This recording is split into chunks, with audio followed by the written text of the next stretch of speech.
Bismillahirrahmanirrahim. Assalamualaikum warahmatullahi wabarakatuh.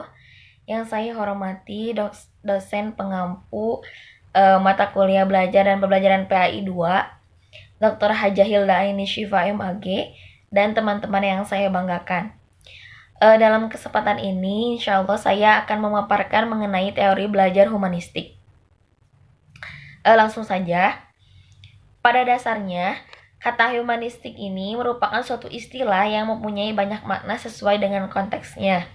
Misal, dalam wacana keagamaan, berarti tidak percaya adanya unsur supranatural atau nilai transendental, serta keyakinan manusia tentang kemajuan melalui ilmu dan penalaran. Di sisi lain, humanistik ini juga berarti minat terhadap nilai-nilai kemanusiaan yang bersifat ketuhanan. Sedangkan humanistik dalam lingkup akademik tertuju pada pengetahuan tentang budaya manusia, seperti studi-studi klasik mengenai kebudayaan Yunani dan Roma. Nah, humanistik adalah aliran dalam psikologi yang muncul tahun 1950-an. Adapun humanistik memandang manusia ini sebagai manusia, di mana manusia ini sebagai makhluk hidup ciptaan Tuhan dengan fitrah-fitrah tertentu. Nah, sebagai makhluk hidup, manusia ini tentu harus melangsungkan, mempertahankan, dan mengembangkan hidupnya dengan potensi-potensi yang dimiliki. Kemudian karakteristik teori belajar humanistik. Nah, dalam teori humanistik ini bersumber dari asumsi ajaran humanisme.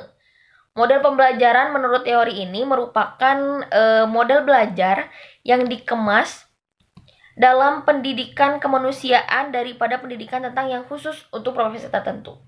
Nah, oleh karena itu, kecenderungan yang berada di luar diri peserta didik tidak menjadi perhatian dari teori humanistik ini.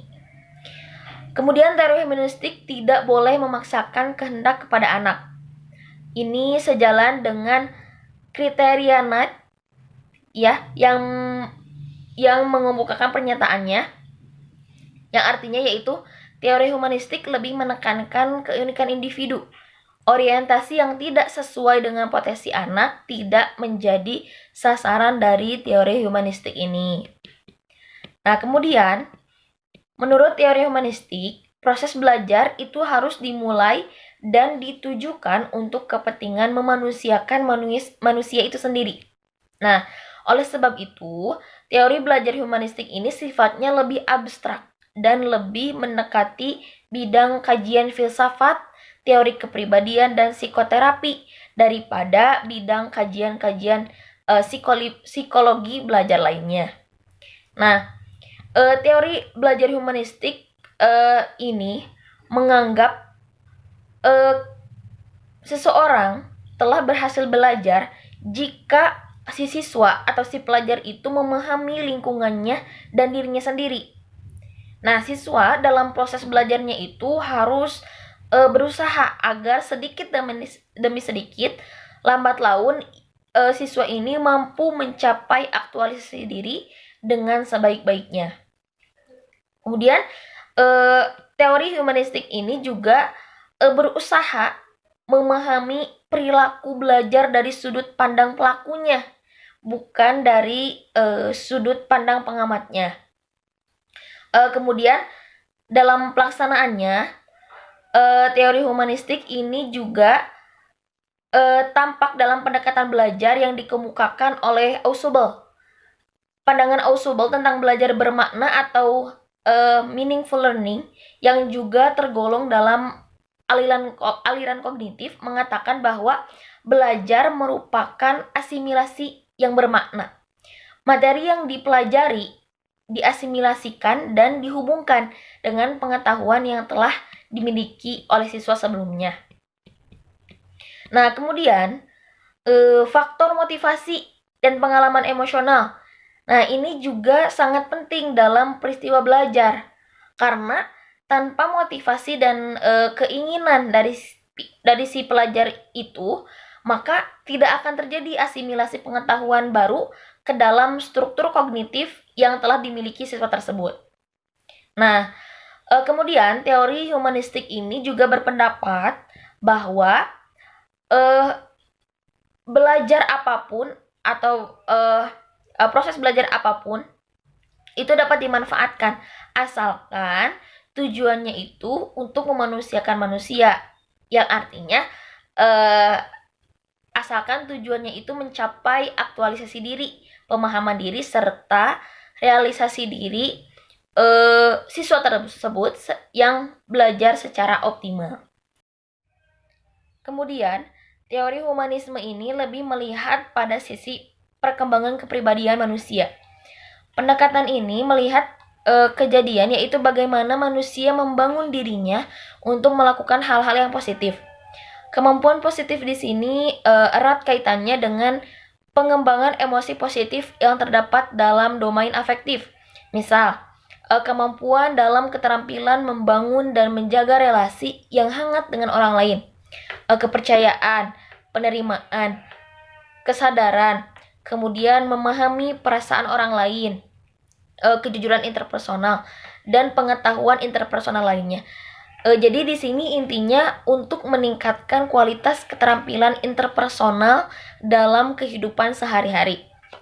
Kemudian selain menitik beratkan pada interpersonal, di sini para pendidik juga membuat pembelajaran yang membantu peserta didik untuk meningkatkan kemampuan dalam membuat, berimajinasi, mempunyai pengalaman, berintuisi, merasakan, dan berfantasi.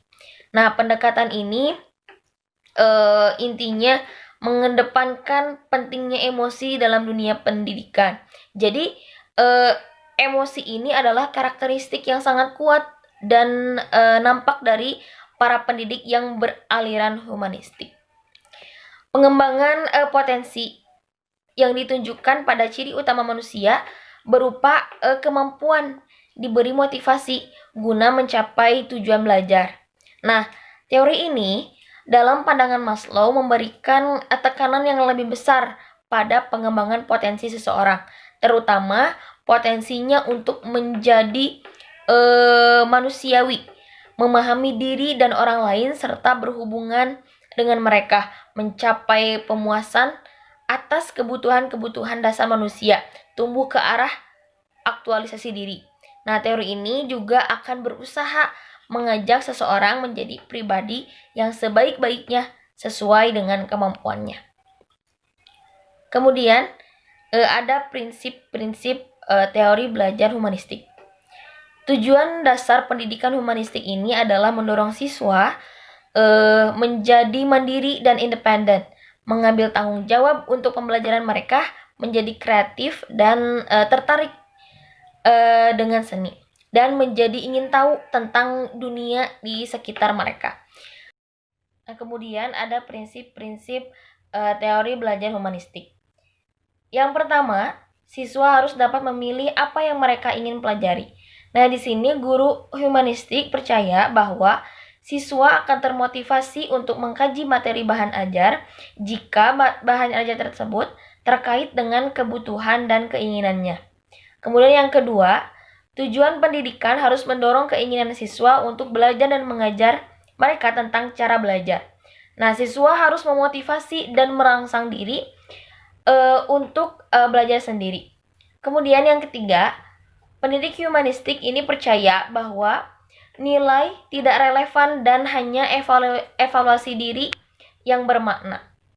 Nah, pemeringkatan itu mendorong siswa belajar untuk mencapai tingkat tertentu, bukan untuk mencapai kepuasan pribadinya.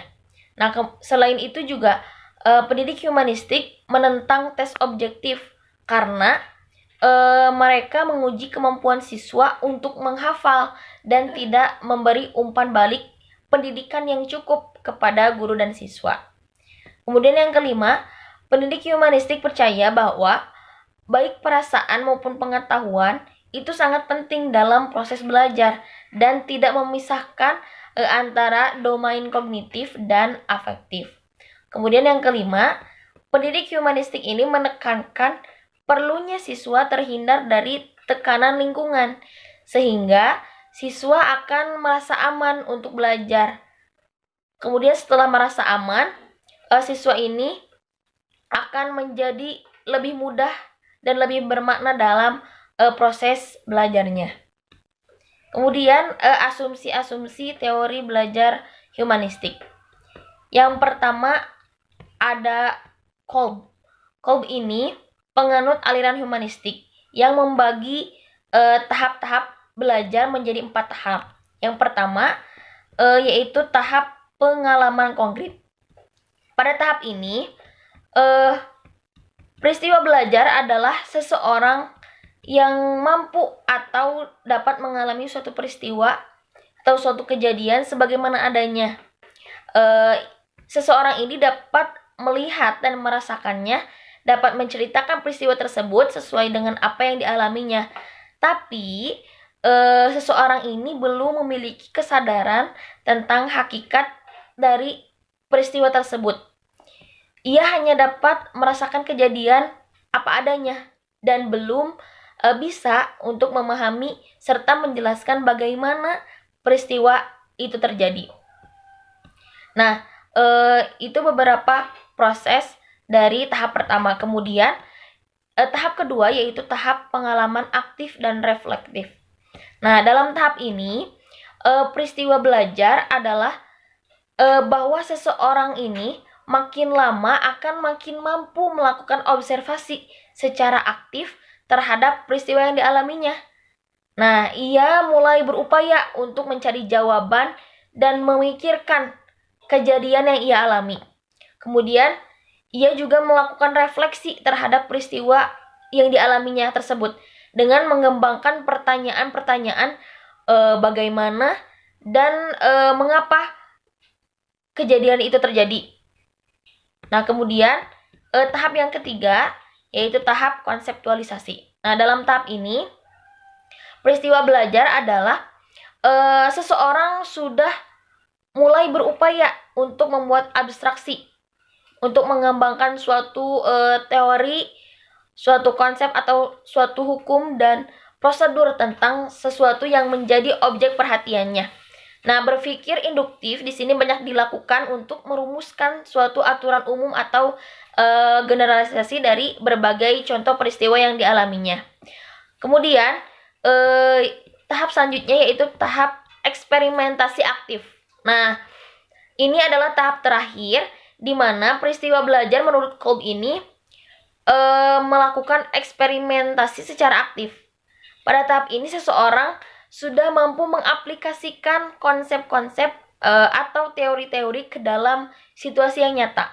Nah, di sini berpikir deduktif banyak digunakan untuk mempraktekkan dan menguji teori-teori serta konsep di lapangan. Kemudian selanjutnya ada pandangan Honey dan Mumford.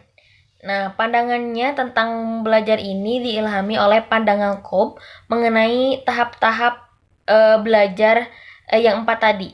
Nah, Honey dan Mumford ini menggolongkan orang yang belajar ke dalam 4 golongan. Yang pertama yaitu kelompok aktivis. Kelompok aktivis adalah mereka yang senang melibatkan diri dan berpartisipasi aktif dalam berbagai kegiatan dengan tujuan untuk memperoleh pengalaman-pengalaman baru. Nah, orang-orang tipe kelompok aktivis ini mudah diajak berdialog, memiliki pikiran yang terbuka, menghargai pendapat orang lain, dan mudah percaya pada orang lain. Tetapi dalam melakukan suatu tindakan, kelompok aktivis ini seringkali kurang pertimbangan dan lebih banyak didorong oleh kesenangannya untuk melibatkan diri. Nah, dalam kegiatan belajar, orang-orang kelompok aktivis ini senang pada hal-hal yang sifatnya penemuan baru, seperti pemikiran baru, pengalaman baru, dan sebagainya. Yang kemudian metode yang cocok untuk kelompok aktivis ini yaitu metode problem solving. Tetapi mereka juga akan cepat bosan dengan kegiatan-kegiatan yang implementasinya memakan waktu lama.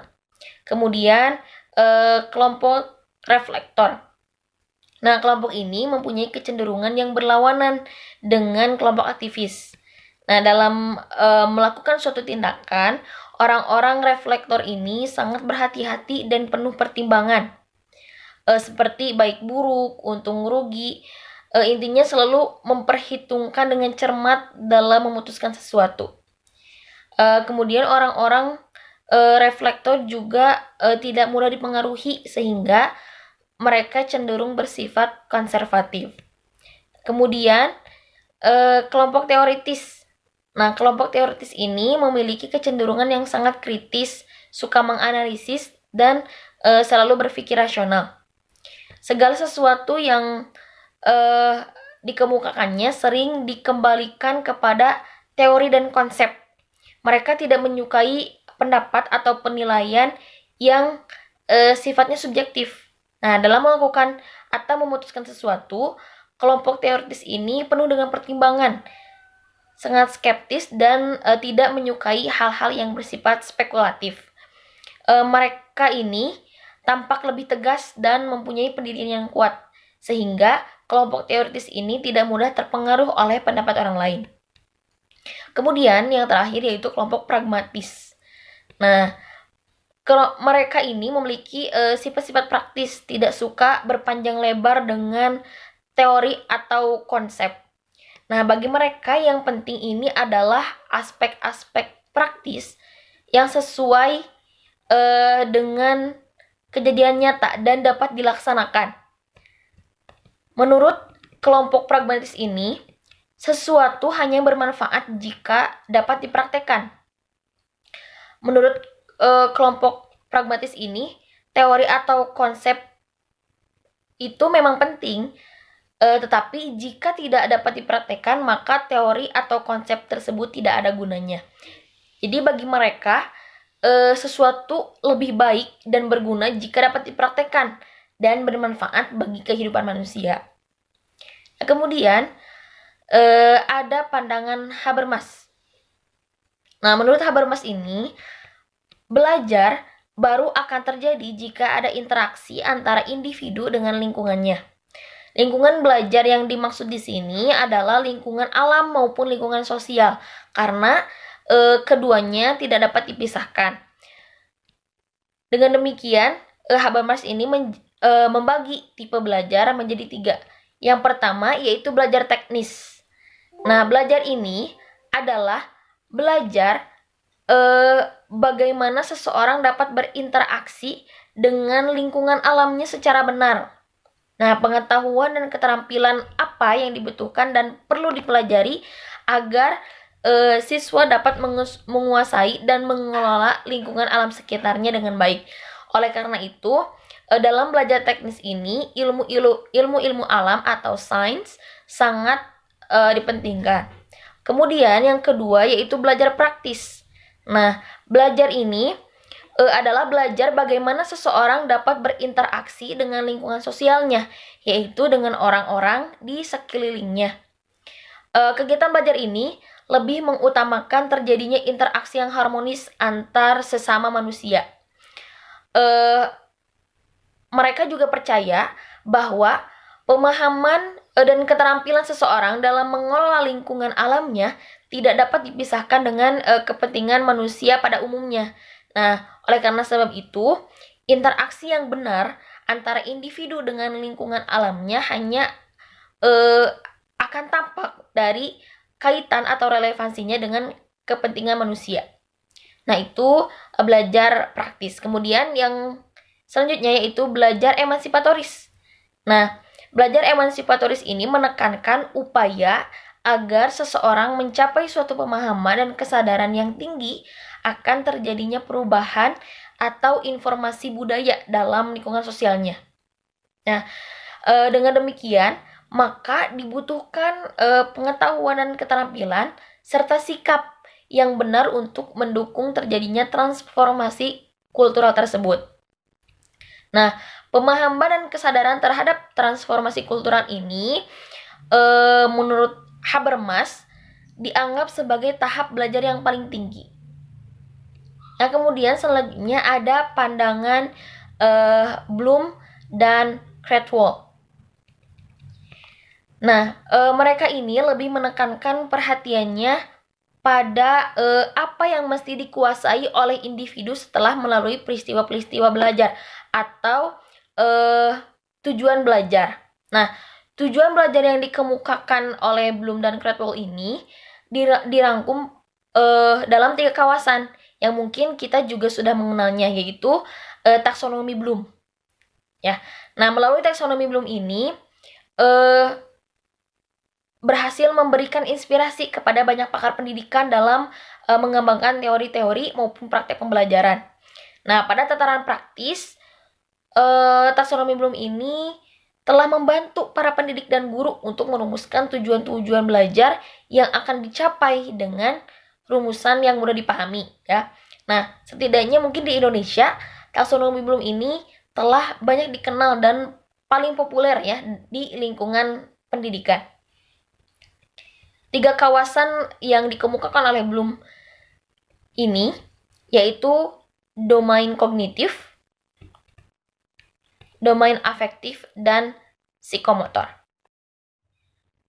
Maka dari pemaparan tersebut kita dapat mengambil kesimpulan bahwa menurut teori humanistik, tujuan belajar adalah untuk memanusiakan manusia. Proses belajar itu dianggap berhasil jika siswa telah memahami lingkungannya dan dirinya sendiri. Dengan kata lain, siswa telah mampu mencapai aktualisasi diri secara optimal. Teori humanistik ini cenderung bersifat elektik. Maksudnya, teori ini dapat memanfaatkan teori apa saja asal tujuannya tercapai. Demikian pemaparan mengenai teori belajar humanistik. Mohon maaf apabila ada kesalahan. Terima kasih kepada teman-teman yang sudah menyimak. Yang terakhir, wassalamualaikum warahmatullahi wabarakatuh.